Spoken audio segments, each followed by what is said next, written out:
இதெல்லாம் ஏமாத்துறேன். திராவிட கட்சிகளை எவராலும் வீழ்த்த முடியாது, வீழ்த்த முடியாது. இன்னும் வீழ்த்த எவனுமே பிறக்கவில்லை. பிறக்காத எதிரிக்கு எதுக்கு பயப்படுற? எதுக்கு பயப்படுற? எதுக்கு பயப்படுற? எப்படி? பிஜேபி இந்தியாவே 10 ஆண்டு ஆண்ட கட்சி, 22 மாநிலங்களே ஆண்ட கட்சி, பெரிய கட்சி. என் குச்சி ஒரு சின்ன பைய சீமான பார்த்து அவன் சின்னத்தை எடுத்துக்கிட்டு ஆட்டம் காட்டுற, பயந்து நடுங்குகிறாய்.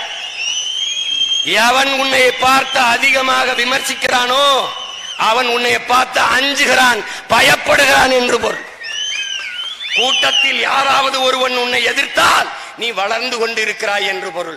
ஒரு கூட்டமே உன்னை எதிர்த்தால் நீ வளர்ந்து விட்டாய் என்று பொருள். நாங்கள் வளர்ந்து விட்டோம், அதனால நடுங்கிற அந்த பயம் உங்கள் எல்லாருக்கும் இருக்கட்டும். இதனால வீழ்த்திடலாம் அப்படின்னு நினைக்காத, வீழ்த்திடலாம். அதான் அதெல்லாம் சரித்திரத்தில் வாய்ப்பில்லை ராஜா, சரித்திரத்திலே வாய்ப்பில்லை ராஜா, வரலாற்றிலே வாய்ப்பில்லை. நீ வீழ்வதற்கு என்ன? நான் இத்து உத்து போன மதில் சோறு நினைச்சுக்கிட்டு இருக்கேன். நீ மாபெரும் கோட்டை, மாபெரும் கோட்டை, மண் கோட்டை தான் கட்டிருந்தான் என் பாட்டம் புளித்தவன். வெள்ளக்காரன் பீரங்கி குண்டுகளாலேயே தவிர்க்க முடியல, அவன் பேர நிக்கிறேன். நீ எந்த பெரிய பீரங்கி வச்சாலும் என்னை தவிர்க்க முடியாது. சும்மா ஒரு கதையை விட்டுட்டான், சின்னத்தை எடுத்துக்கிட்டா. நீ இன்னைக்கு ஏன் சின்னத்துல தான் ஓட்டு கட்டிக்கிட்டு இருக்க?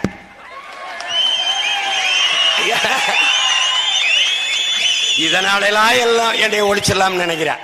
நான் என்ன நினைச்சிருந்தேன், வெறுப்புல செருப்ப சின்னமா வாங்கிடலான்னு முடிவெடுத்துட்டேன். ஆமா, அரவிந்த் கெஜ்ரிவால் விளக்குமாறு அவன் டெல்லி தலையில இருக்கான், காலில் நம்ம செருப்பு, ஏன்னா காலில் தான் செருப்பு, நம்ம காலில் இருக்கான், அவன் தலையில இருக்கான். அவன் தலைமகட்ல இருந்து கூட்டிட்டு வருவான், நம்ம செருப்பு இருந்து அடிச்சுட்டு போக வேண்டியதுதான். வேற என்ன பண்றது? அறிவார்ந்த தமிழ் சமூக மக்கள் சிந்திக்கணும். நீங்க உங்க பிள்ளைகள் மாற்று அரசியல் என்று சொல்லுகிறார்களே, என்ன சொல்லுகிறார்கள்? அடிப்படை அமைப்பு அரசியல் மாற்றம் என்கிறார்களே, என்னென்ன மாற்றம் பாருங்க. 130 கோடி மக்கள் இருக்கும் போது என் உடன் பிறந்தார்களே, 543 பாராளுமன்ற சட்டம், 543 நாடாளுமன்றம் தான். ஆனால் 130 கோடி மக்களுக்கும் அதே 543 நாடாளுமன்றம் தான். இப்ப உங்க பிள்ளைகள் சொல்ற அடிப்படை அமைப்பு மாற்றம் என்ன தெரியுமா? என்ன தெரியுமா?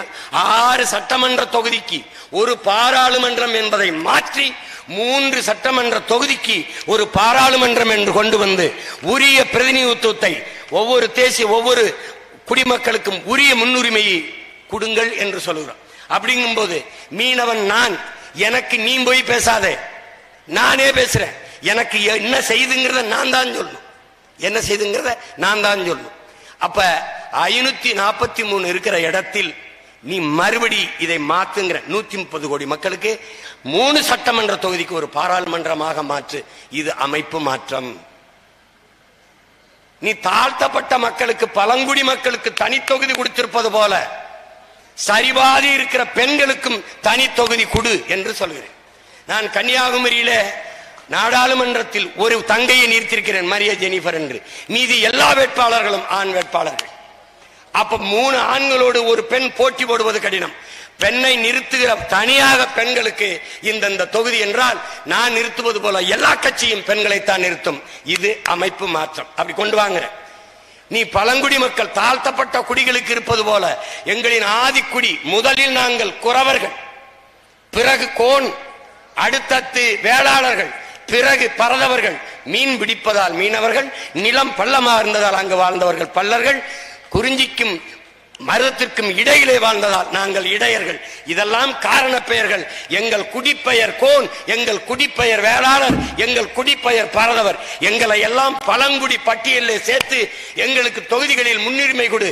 அப்படி என்றால் மீனவன் நான், நானே இந்திய ஒன்றிய பாராளுமன்றத்திற்குள் எனக்கு பிரச்சனை என்ன என்று நானே பேசுவேன். எப்படி பேசுவேன்? கச்சத்தீவை திருப்பி எடு என்ற குரலை நானே எழுப்புவேன். எதனால்? கச்சத்தீவு அவனுக்கு என்று கொடுத்தால் கடல் எல்லை அவனுக்கு தூரம், கச்சத்தீவு எனக்கென்று எடுத்தால் கடல் எல்லை எனக்கு அதிகம். அதனால் அவன் எல்லை தாண்டி வருகிறான், எல்லை தாண்டி வருகிறான், எல்லை தாண்டி வருகிறான் என்று எங்களை சுடுகிறான், படகை பறிக்கிறான், ஏலம் விடுகிறான், அடிக்கிறான், வலையை கிழிக்கிறான். அதனால் கச்சத்தீவை திருப்பி எடு. இப்ப நான் வந்துட்டேன், கச்சத்தீவு திருப்பி எடுக்க முடியாது, சண்டை நடக்கும். அதுக்கு எப்படி சண்டை போடணும்னு தெரியும். ஏன்னா இந்த தலைவர்களை பார்த்து அரசியல் செய்ய வந்தவன்ல, பிரபாகரன் என்ற மாபெரும் வீரனின் மகன். அப்ப என்ன செய்வாய் சீமான்? என்ன செய்வாய்? கோஸ்ட் கார்டு நீ ஒண்ணு வச்சிருக்க, நீ ஊர்காவல் படைன்னு வச்சிருக்க, போலீஸ் வச்சிருக்க, சிபிசிஐடி வச்சிருக்க. அது மாதிரி நெய்தல் படை என்கிற ஒரு படையை நான் கட்டுவேன். அந்த படையில் மீனவர்களுக்கு மட்டும்தான் வாய்ப்பு. எப்படி? அவனுக்கு படிச்சிருக்கணும் தேவையில்லை. படகோட்ட தெரியுமா, நீஞ்சல் தெரியுமா, நீ நெய்தல் படை வீரன் எடுத்துருவேன். இந்த நாட்டில் இருக்கிற ராணுவ வீரர்கள் கொடுக்கிற பயிற்சியை விட ஆகச்சிறந்த பயிற்சியை கொடுத்துருவேன். கொடுத்துட்டு என்ன பண்ணுவேன்? நீ பெட்ரோல் கொண்டு வரையோ இல்லையோ, இந்த கையெறி கொண்டா கொண்டுகிட்டு போவேன். அவ என்ன பண்ணுவேன்? ஆக பெரும் ஆயுதங்களை கையில் கொடுத்துருவேன். வச்சுக்க, உன்னை தொட்டாண்டா தூக்கு, இன்டர்நேஷனல் இஷ்யூ ஆக்கு, நீதியை நான் பார்த்துக்கிறேன். இவர் வந்ததுக்கு பிறகுதாங்க இப்படி நடக்குது. இதுக்குதான் மேல வழக்கு சேலத்துல. ஆனா என்ன தெரியுமில்ல, இந்த வழக்க போட்ட பெருமக்கள், அவர் பினராயி விஜயன் நெய்தல் படையை கட்டி அந்த பேரேட்ல அணிவகுப்புல கலந்துகிட்டார். வாழ்த்துக்கள்.